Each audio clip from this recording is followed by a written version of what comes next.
Good day, my name is Kian. Now, I'm gonna show you about 2D shapes. What are 2D shapes?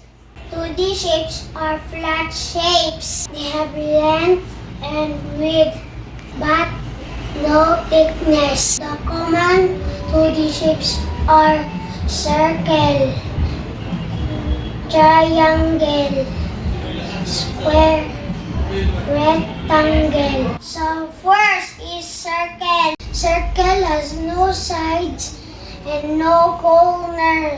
Example, coins. It's a circle. And plate. It's a circle.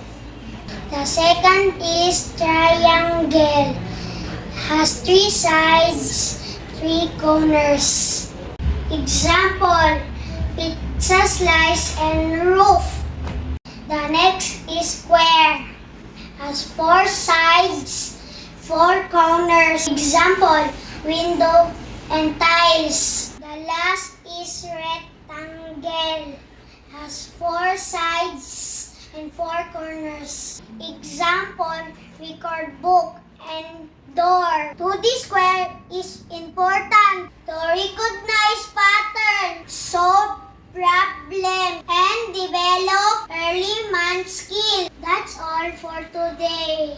And I hope you learned something. Thank you.